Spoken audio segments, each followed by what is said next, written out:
You are listening to the Pacers Report with Mike Rich every Monday on the Central Indiana Sports Report. Pippen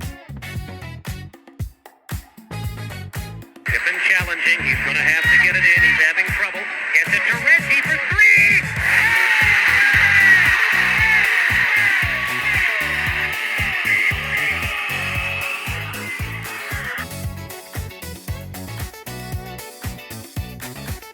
He's in the lane. He nearly lost it. He backs up and unloads a three. Oh, that did not happen. It hit the back of the rim. It popped high into the air, and it dropped gently through the net. In 49 states, it's just basketball, but this is Indiana.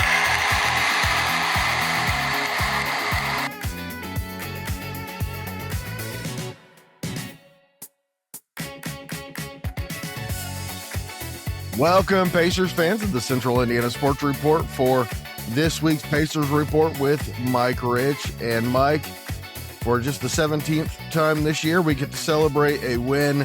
The Pacers 135-118 over the Miami Heat on Sunday, but that's the least important thing. Coming up, we're going to talk about your experiences going to two Pacers games this week. We're also going to look ahead to potential guys in the draft after the NCAA tournament. I believe they're all out now after Braylon Mullen's miraculous three-pointer that sent UConn over Cameron, Boozer, and Duke. So they're all out now. I'm going to get Mike's opinion on who he likes, and then we're going to play the Tankathon game. We're going to go to Tankathon and see what it says would happen with the Pacers on the May 10th draft lottery, and then discuss whatever comes up with it. But first, Mike, as far as Sunday's game goes, the Pacers every once in a while remind us of why we should be excited about next year. They do. And I think most of the games for most of the time, I mean, they have flashes of reminding us how good they can be and how good they're going to be. Tonight, they had 7 people in double figures. I mean, their bench was, I think they had 4 people on the bench that were in double figures. Toppin had a heck of a game. Potter had a great game. McConnell was consistent. McConnell's just lights out off the bench and continues to be. Kobe Brown stepped up. It was really good to see him get more playing time over the last few games. And tonight he really had a really good game. Shot over 70% from the field. Scored 18 points. And so seeing some flashes of, what's to come in the future, and just really excited about this team. Quentin Jackson getting more starting time just is going to build his confidence and just make him a better player next year. The starting lineup tonight was just odd. Yeah, Jalen Slauson getting nice to see. Yeah. Nice to see a member of the Boom getting some run. Right. That's kind of what I was thinking. You got Ethan Thompson, Quentin Jackson, and Jalen Swanson. I mean, go anywhere else outside of Indiana, I don't think anybody know who they were. That's right, and they ran a playoff team off of Florida tonight. Easy win for the Pacers, dominated the second half in that one. Here's what I want to talk about, Mike, and that is Andrew Nembhard is playing incredibly well. His last 4 games, 65 points and 53 assists. I think that was one of the things we missed the last time we talked is he had 18 assists the other night. I didn't even recognize that he had 18 assists the other night when they played. Right. It might have been the Lakers. It was the Lakers. And I was at that game, and it didn't seem like it was that great of a game for him. But then you look at the box score, and you're like, holy cow. He's been on fire, and it's good to see the core of what this team is going to look like next year. It's just going to be solid. Mike went to 2 Pacers games this week, a couple of losses, but a couple of pretty good games against the Lakers and the Clippers. You got to see Luka Doncic have a big game. One of the last times you'll get to see LeBron James in Indianapolis. Bronny got in. It was kind of cool to see that too, seeing a father-son on the floor at the same time. I just don't know if we'll ever see that again in the future. So that was pretty cool to see. Luka Doncic he's everything. He's everything everybody says about him, he is just an excellent player. Whines a lot. I thought he was going to get thrown out. I thought he was going to get suspended in the Pacer game and get that 16th tech, but he made it through the game. Did it the next game. He did it the next game. That's right. He did it the next game. I was wondering if that was going to happen, but They're the whiniest team in the history of the NBA. oh my God. Austin Reeves, also just another great player. I really don't know what the Lakers are going to do in the future. They're probably going to. LeBron's going to go. Austin Reeves, they're going to sign Austin Reeves long term, I would assume. But great game. But the Clippers game was pretty cool. They had a nice tribute to Mathurin. You kind of saw him get emotional about it, and did the same thing they included Isaiah Jackson in that as well. He played really well. I think he scored 17, 18 points, and it was kind of a slow start. Came down to the wire. The game was crazy at the end. It was the craziest 0.04 whatever it is that they had left. I think they had three free throws, a made shot from the sideline by Nembhard. He was inbounding and made it into the basket, and you thought that somebody had tapped it in, but that didn't happen. And then you saw Jay Huff go to the free throw line and miss 2 free throws that could have put the Pacers ahead. My question, Mike, is how did the crowd react when he had a chance to win the game with 2 free throws and missed? Half that crowd at least is thinking, man, kind of be nice if he missed these. I was. I definitely was. There was a guy that came in from Wisconsin that was sitting next to us. It was his bachelor party, and he's a huge Pacer fan. And there's probably 10 or 11 guys with him or whatever, and they were really pulling for the Pacers to win. And I was like, I just really want to see him have a great game. I want him to play really good, but I'm okay if they lose. I'm like only 2 games ahead of the Kings for that last spot. Right. Way behind. Yeah, but it was an exciting game. And the same thing with the Lakers. They were down by 30 points, and they came back and lost by 7. They had to keep their starters in. They had to bring them back in because the Pacers were making a run and coming back. And a few more pieces on this team, and they beat the Lakers pretty easily. And that's what we'll have next year. It'll be a whole different. The tickets we had were going, I think, where we sat, we're going for about $400. And I think next year those will be $1,000 a piece for that game. If LeBron is still on the Lakers and the Pacers are playing as well as we anticipate them playing, they're going to be expensive tickets next year. Perfect segue, Mike. Perfect segue into talking about the future, which is what we've done most of this season, Mike. Unfortunately, we haven't talked a lot about basketball games. We've talked mostly about what's going to happen in the future.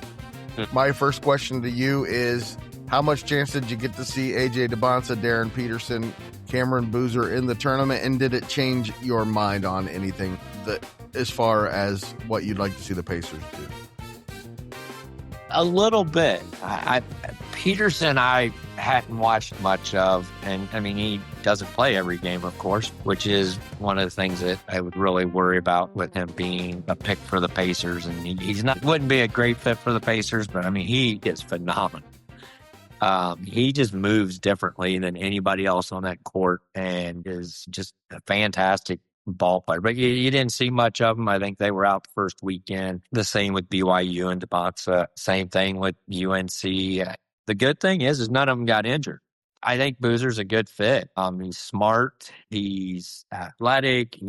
I think he's got a lot of potential. I like him and Dybantsa probably the best for the Pacers. One of those two. I would be upset with either one. But I don't know if you got the first pick. I don't know how you pass on Peterson. I know exactly what you're saying. According to Tankathon.com, the mock draft has the Pacers, of course, the worst record in the league by a half game behind the Brooklyn Nets. They have the Pacers taking AJ Dybantsa, the Nets Darryn Peterson, the Wizards Cameron Boozer, and the Kings Caleb Wilson. But of course, that's not what the order is going to be. Let's simulate the draft lottery and see what it says will happen with the Pacers. And of course, Mike, one of the possibilities is the Pacers don't get a draft pick at all. And that's what we talked about last time. Let's hope that's not what it is again this time. And here I go. I'm going to simulate the lottery, producer Susie. And it says the Pacers get the number 1 pick, and it's AJ Dybantsa. Your thoughts? I'm not upset with that. I think that's the right pick, Mike. I think it is. With Siakam, his age, I mean, is going to catch up with him in the next 3 years. Well, you can put him next to Siakam with no problem. That's the other. Absolutely. I think they'll find a good fit no matter what.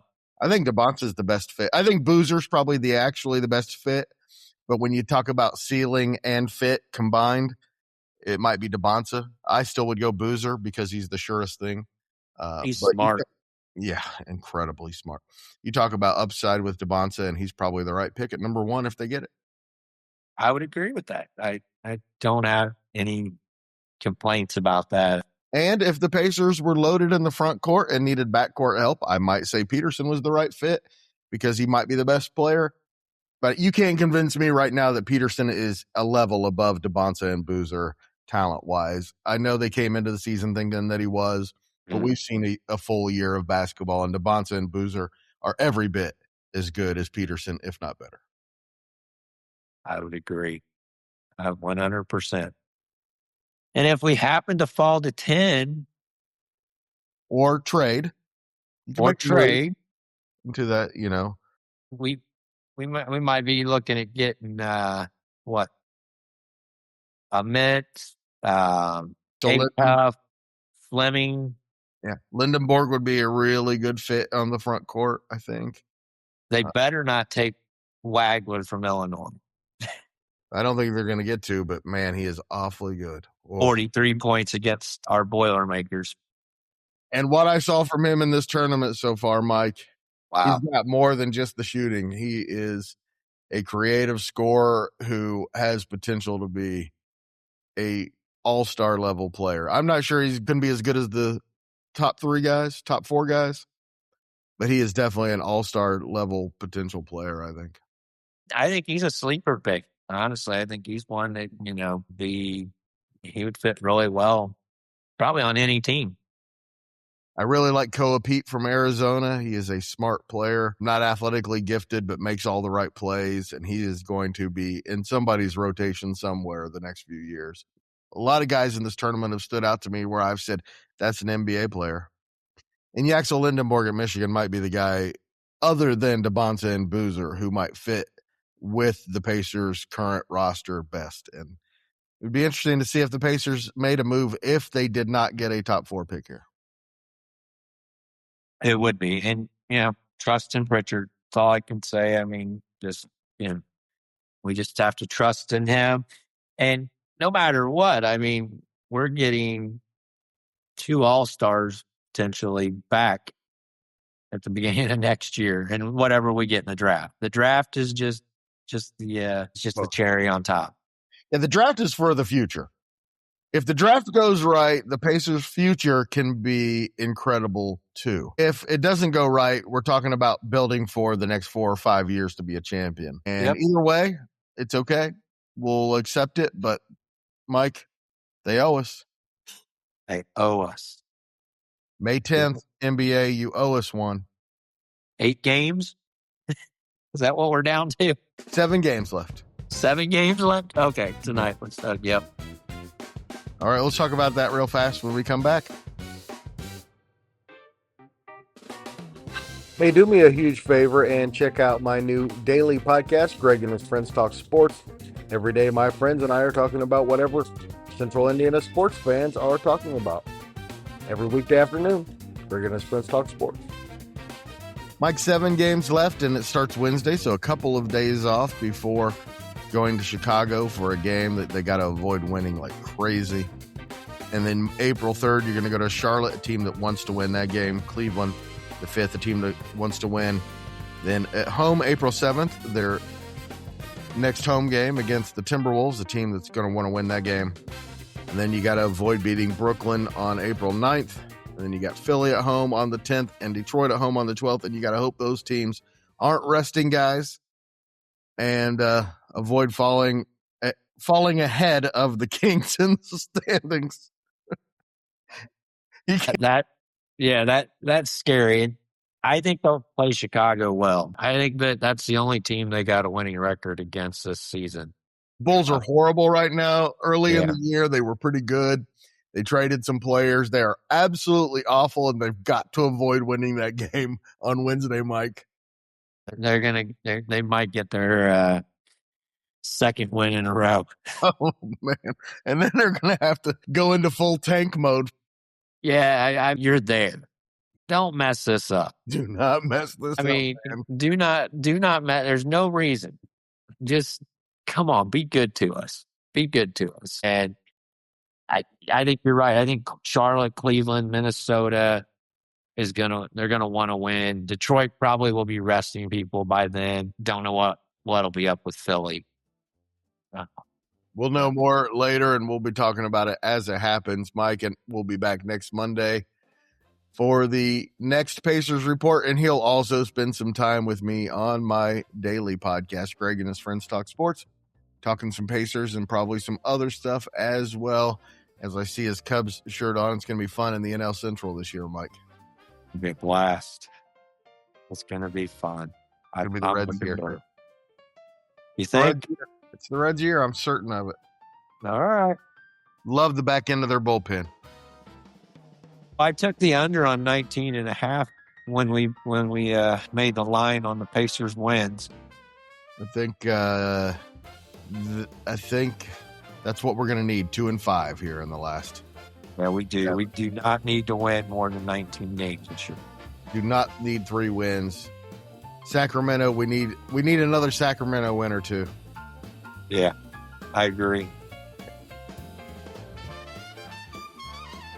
Thanks so much. Mike and I will be back next Monday, hopefully with some friends of ours.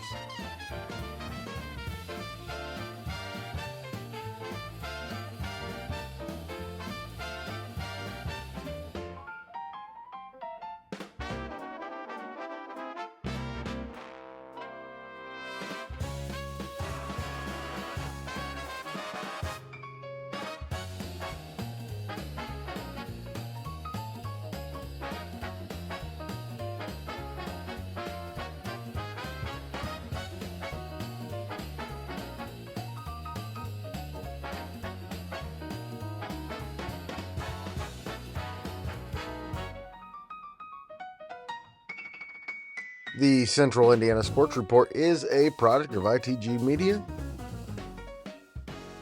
I love Susie.